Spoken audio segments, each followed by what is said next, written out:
வணக்கம். இந்த சேனலை இதுவரை சப்ஸ்கிரைப் பண்ணாங்க மட்டும் சப்ஸ்கிரைப் பண்ணுங்கள். பக்கத்தில் இருக்கிற பெல் ஐக்கானை கிளிக் பண்ணுங்கள். பிடிச்சிருந்ததுன்னா லைக் பண்ணுங்கள், ஷேர் பண்ணுங்கள். உங்கள் கருத்துக்களை நாங்கள் அறிய எங்களுக்கு எழுதுங்கள். நன்றி. வணக்கம்.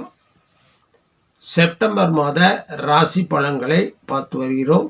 இன்று நாம் பார்க்கவிருக்கின்ற ராசி சிம்ம ராசி.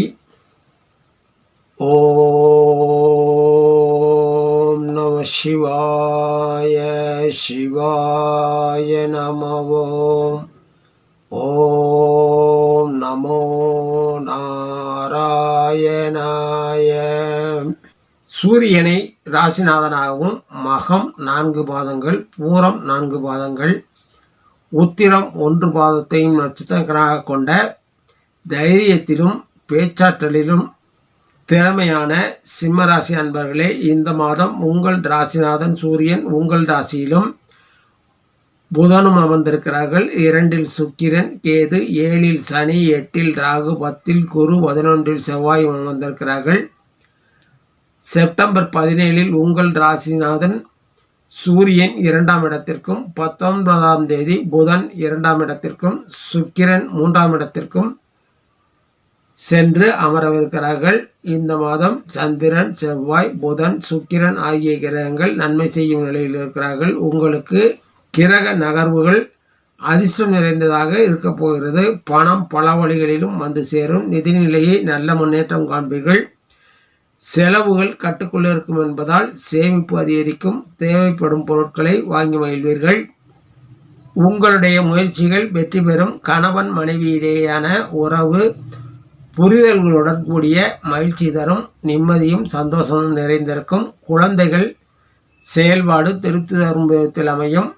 உறவினர்கள் நண்பர்களுடைய உறவு பலப்படும். வேலையில் இருப்பவர்களுக்கு நல்ல வருமானத்தை பெறவிருக்கிறீர்கள். உங்கள் தேவைகள் நிறைவேறுகின்ற அளவுக்கு வருமானம் இருக்கும். உங்கள் திறமை மற்றும் முயற்சியினால் நல்ல பெயர் எடுப்பீர்கள். தொழில், வியாபாரம், விவசாயம் போன்ற துறைகளில் இருப்பவர்கள் நல்ல வருமானத்தையும் முன்னேற்றத்தையும் காணவிருக்கிறீர்கள். உங்கள் விற்பனை அதிகரிக்கும்.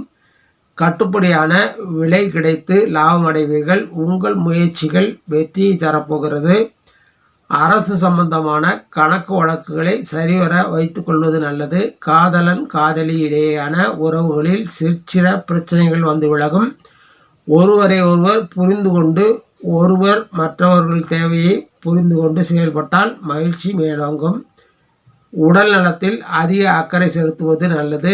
மாணவர்கள் கடின உழைப்பின் மூலமாக நல்ல மதிப்பெண்களை பெற முடியும். அரசியல்வாதிகள் சற்று கவனமுடன் செயல்பட வேண்டிய மாதம் இது. எதிர்பாராத ஏற்ற இறக்கங்களை சந்திக்க வாய்ப்புகள் உண்டாகும். கலைஞர்கள் தங்கள் செல்வாக்கை உயர்த்தி கொண்டு கடுமையாக உழைக்க வேண்டியிருக்கும்.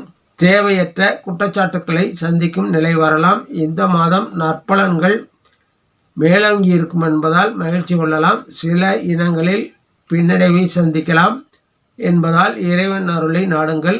முருகப்பெருமானை வணங்கி அவர் நல்லாசியை பெற்று உங்கள் நற்பலன்களை மேலோக்கி கொள்ளுங்கள். நன்றி, வணக்கம். மீண்டும் சந்திப்போம்.